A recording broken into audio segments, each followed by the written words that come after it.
Salutations, respected viewers. I am George from Ireland, and here I am in Moscow. So I'm going to take you on a tour of Red Square and perhaps reflect on the Cold War as I do so. Behind me you can see an equestrian statue of Marshal Georgy Zhukov, who was the commander who did more to win the Second World War than anyone else on the Allied side, being the most senior general in the Red Army. Obviously, it's called Red Army because the Soviet flag was mainly red. Why red? Well, it's partly because blood is red, and so that signals our common humanity. They don't believe in blue blood, in royalty or aristocracy should be dethroned. And also, at the time of revolution, to show there was martial law or attempted revolution, the authorities would run up the red flag to indicate that. So obviously the communists wished to seize power by revolution, not by constitutional means, as indeed they did here in this very city in November 1917. Anyway, so behind me is the Sunday Gate. I don't know why it's called the Sunday Gate. And then you can see a tiny chapel, little green chapel low down there. There's usually no priest in there, but you can go in there for worship. Now, this side is never opened, but that one is open all the time. Anyway, we should go in. So we're going to come on to Red Square, and Red Square is not called red because of the revolution like that, because the word for red and beautiful are rather similar in Russian. So originally it was supposed to be Beautiful Square, but got mispronounced over the centuries, turning it into Red Square. And we're going to pass kilometer 0, and all distances from Moscow were measured from this spot. So people like to stand here and throw a coin behind them. No one's doing it right now. Supposedly that will bring you good fortune, a bit of sympathetic magic. And here's the State Historical Museum. You can go in there and see Lenin's car. He went around in a Daimler, so nothing but the best for him. Anyway, so we'll get back to, well, the October Revolution, 1917. Russia used the Julian calendar back then, not the Gregorian calendar, so they were 11 days behind the West. So according to us, it was November by the time the revolution started, but we always call it the October Revolution. And the country was in the throes of the First World War. Most of the industrialized world was embroiled in the First World War, and indeed the United States had joined it some months earlier. But the war took a very heavy toll in this country and didn't seem to be going anywhere. So that's why people were very dispirited. There had been a February Revolution, and the provisional government had come to power. They'd abolished the monarchy. The Tsar was detained in considerable comfort. But they were trying to establish a democracy at the time. But political experimentation is not a good thing to do during a war, allowing a very wide measure of freedom of expression, abolishing the death penalty and so on. But this really had a deleterious effect on army discipline. And remember, up to 80% of the people here were peasants at the time, and so many people wanted to own the land that they were working, to just take away from aristocrats. And so soldiers started deserting in large numbers for various reasons. Partly they fed up with the war, they felt it was completely unwinnable. They'd heard from home that people are seizing the aristocrats' estates. Law and order's breaking down on the countryside, you better come home and get your share, although you no land left. And so Lenin had been in exile in Zurich, Switzerland for 12 years, and he finally came home. Obviously the German authorities allowed him to come back because he was sworn to pull Russia out of the war. He said he didn't believe in nation states and nationality. It was all nonsense to him. Likewise religion. He only believed in the class struggle, the proletariat, the industrial working class he thought would be the vanguard of the revolution, and he cared about the peasants as well, the poor in general, and to overthrow the bourgeoisie, that's the middle class, and the upper class, and bring about communism, and that was to be the workers' paradise, where things would be commonly owned, but hopefully you wouldn't need to have a government after a while. You just all work out beautifully with voluntary cooperation. But anyway, they managed to seize power in St. Petersburg, that was the capital at the time, or Petrograd as it was called back then, in October 1917. Of course, it's November according to us. Relatively bloodlessly, but then there was heavy fighting here in Moscow. I shan't go into that just too much.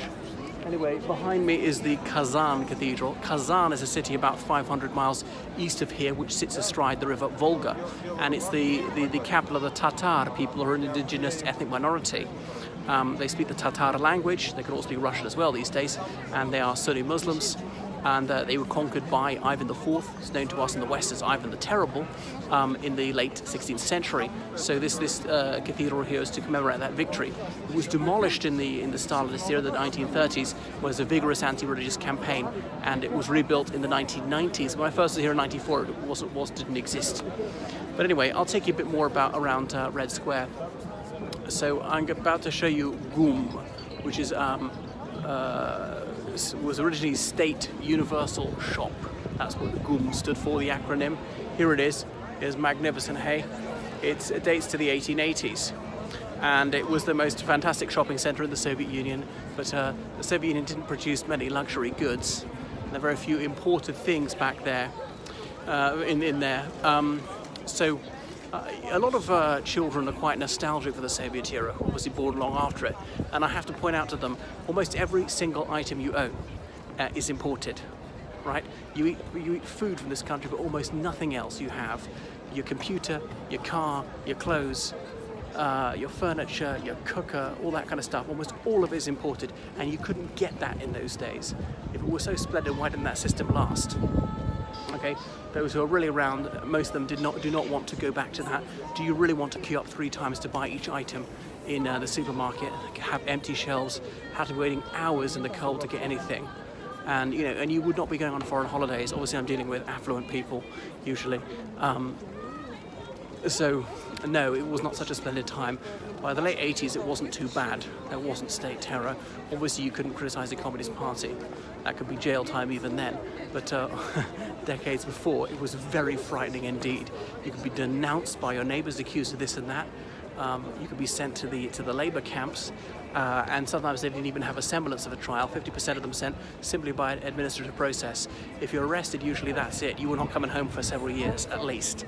And obviously there were mass executions, and Stalin knew exactly what was happening because it was such a totalitarian state. It was a police state if ever there was one, and there were informers everywhere, so they were kept very well apprised of what was going on. He could not plead ignorance, and he was a very hands-on leader. He was certainly a details man, so everything was on his radar screen, and that's why he signed so many death warrants himself.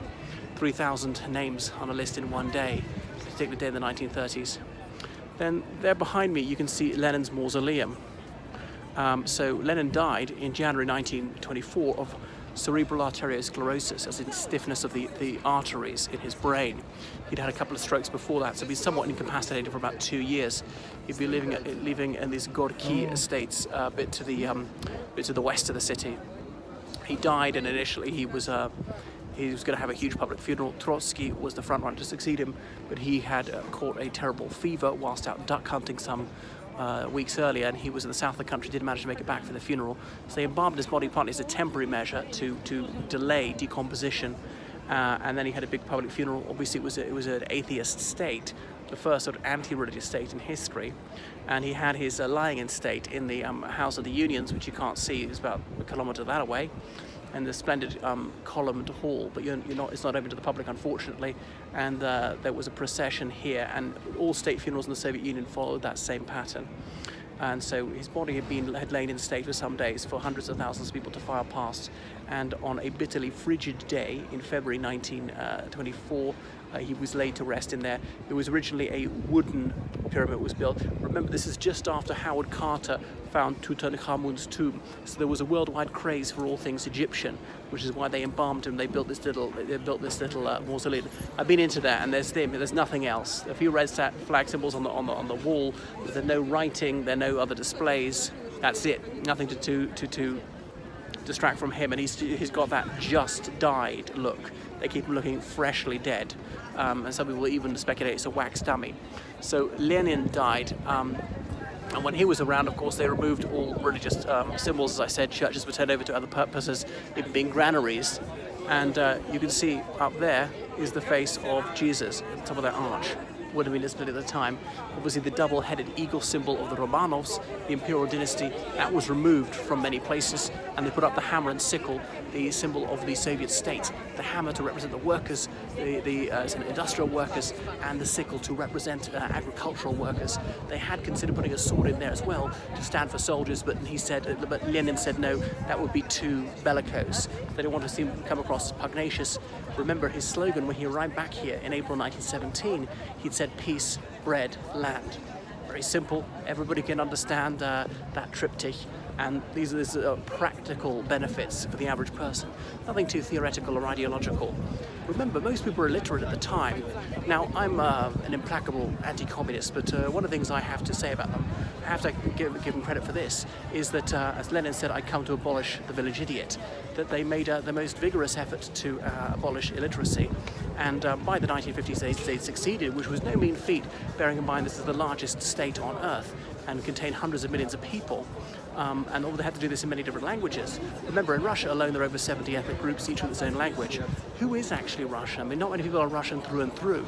Many of the Russians I know, you'll find out, say, well, actually, I'm a quarter Ukrainian, or I'm a little bit Polish, or whatever, or Tatar. My great-grandmother was Jewish, or something like that, or my ancestors came from Sweden. So very few people are Russian through and through. But obviously that was the common language of the Russian Empire and of the Soviet Union. But at the time of 1917, you know, about 50% of people were ethnically Russian, supposedly. And obviously they could still speak Russian. The ethnic minorities not so much. Others, as Ukrainians, Belarusians usually could speak Russian to some extent, because there's Slavonic tongues quite closely related to Russian. But in Central Asia, the Caucasus, very few people were able to converse in the Russian language. But obviously by 1991, the dissolution of the Soviet Union, everybody could understand the language to some extent. I spent a year and a half in Azerbaijan, and I was shocked to meet some people in their 40s who couldn't speak it at all, must have forgotten it, who didn't even know the word water in Russian, some waiters. I was in Baku. Anyway, so that's the end of GUM, the state historical, sorry, not the state historical, the state universal state shop. Everything was state. Everything had the word state in it because the state owned everything. When we say state, we don't mean as in sub-federal units like in the United States, the state of Nebraska, the state of South Carolina. No. By state, they mean related to the government, because obviously it was a totalitarian state. Anyway, what else? So then this raised area here was where public announcements were made, and some people say that's where public executions took place. So you're getting some sort of idea of the dimensions of Red Square, and we're just north of the river Moscow, which flows through the city and meanders so much. And here the square, it tapers down towards the river. Anyway, behind me I'm going to show you the Cathedral of St. Basil the Blessed, which is really actually several churches in one. Now, obviously, Orthodoxy was the state religion of the Russian Empire, and Saint Vladimir converted to this religion in 1086, if memory serves, or was it 986? 986, and at Kiev, because of course that was the birthplace of the Russian state. And he met representatives of various faiths who tried to persuade him to convert from paganism, and he considered Islam, Judaism, Catholicism, and Orthodoxy. He didn't like the way Islam eschewed alcohol. Judaism eschewed pork and insisted on circumcision as well. That one was out. Catholicism said you've got to fast in Lent. No, thank you. That left Orthodox Christianity. So on that basis, he went for it. They connected to the Greeks, the various Orthodox patriarchs. Constantinople, remember that was a Greek city till 1453. Antioch, I don't remember all the others. Jerusalem, and obviously when Constantinople fell to the Ottoman Turks in 1453, a lot of Orthodox people fled, bringing their libraries with them. But anyway, there was the first Rome, which is Rome. The second Rome was Constantinople. We now call it Istanbul, and Moscow is declared to be the third Rome. And Russians said there shall be no fourth. But for centuries, there was an impetus towards retaking Constantinople, liberating it from the Ottoman Turks. Never actually happened, but they've often dreamt of that, having a base in the Mediterranean. So turning around again and seeing more of Red Square, seeing Lenin's mausoleum again, and then you see this large complex, the Kremlin, and this round dome building is the Senate building. It's not actually used as a Senate. Now all these towers are different names, and very mighty and handsome they are too. So Kremlin just means fortress, and that many different cities have a Kremlin. Anyway, I've not been reflecting very much on the Cold War. You can see the cobblestone here. I'm very glad they've left it. And there's the Victory Day Parade on the 9th of May each year, which takes place here. Unfortunately, the public don't get allowed to get anywhere near it. It's only VIPs, and they've got huge numbers of police. I've never seen so many police in my life. They've also got the Russian Guard, which is a bit like the police. They only said that about 3 years ago. Anyway, in front of this, you see the statue of these two men, the Duke and the Butcher, who fought against the Poles, and the Poles briefly took Moscow in 1612, and they booted them out because Ivan the Terrible died. Then Boris Godunov took over. Ivan the Terrible, in a rage, had killed his son. He was the last of the Rurikid dynasty. The Rurikids were Vikings who arrived here in the 11th century. And then there was a time of troubles, as in there was this bloody turmoil, and they had to decide what to do. So then a group of nobles decided that they were going to appoint a certain boyar, a certain aristocrat, the 16-year-old Mikhail Romanov, to be Tsar of all the Russias. He was from not a very distinguished family. He founded the Romanov dynasty, which lasted 304 years. Obviously, Nicholas II, he was the last dynast. And they were, Nicholas II and his family, they were executed on the 17th of July, 1918 at Yekaterinburg, which is a city in the Urals, so that's almost 500 miles to the east. But Yekaterinburg was named after Catherine the Great, a German princess who married the Tsar of Russia in the 18th century. But the man who gave the order for the Tsar's family to be shot dead was Yakov Sverdlov, a Bolshevik revolutionary. And so Yekaterinburg was known as Sverdlovsk for 70 years to honor him. He died only a few months after they were executed. And there's a memorial plaque to him on a hotel near here, because the Bolsheviks, or communists as they later renamed themselves, were supposedly egalitarian, but they insisted on having nothing but the best for themselves and living in considerable opulence. Anyway, so moving away from Red Square, because I've got to get back to the metro station. So here we are seeing a side-on view of the State Universal shop, and go in, and it's got all the luxury brands you can think. If you'd like to blow a fortune, it's a good place to go shopping. So we're coming up to an area called the Chinese City, because there were Chinese merchants here a long time ago. And even in the 16th century, when Ivan IV was the Tsar, there was the German quarter where there were a few German merchants. So despite what happened in the 20th century, there was a lot of trade between Germany and Russia. And of course, Germany wasn't a united country until January 1871, as in after the defeat of France. But many of the German states were dealing with this. Nicholas II, the last Tsar of Russia, his great-grandmother was Princess Charlotte of Prussia. So they were intermarrying with them lots. So I talked a little bit about Orthodox Christianity. Of course, its etymology is the straight path, thinking that's the only true form of Christianity. But the Russian words for it mean the true faith. So it's a very important part of the national identity. And the Tsar, often known as the White Tsar or the Orthodox Tsar, was supposed to uphold it. And until Ivan IV in the 16th century, the church and the state were seen to be co-equals. But he insisted that no, very much become subordinate to him. And Peter the Great continued that process. Peter the Great was this famous reforming Tsar in the late 17th century or into the early 18th century, who set up St. Petersburg on the banks of the river Neva, so it's near the Baltic Sea. He wanted his window on the west, but he had little respect for the Orthodox Church, but he didn't abolish it. You had to have one. Tried to modernize, to westernize in some regards, putting a tax on beards, trying to build a navy. That's why he went on his great embassy to the Netherlands, to Germany, to the United Kingdom. At Deptford in London, he learned to be a shipbuilder, was there incognito, and then came back an enormously tall man. But in one way, he did not modernize. He was definitely an autocrat. And one of the many titles for the Tsar was the autocrat, as well as the emperor. So they believed that the Western notions of limitations on sovereign power had no application to Russia. He must rule by fiat. They issue decrees even today, because you must have a very strong ruler, or else you're going to have absolute anarchy in such a gigantic country. And that's always been the dynamic, and most people here prefer to have an authoritarian system rather than a more liberal system, which they feel is sure to plunge the country into chaos. So we're passing the guest court, and it's really just a sort of trade centre with all sorts of displays on there.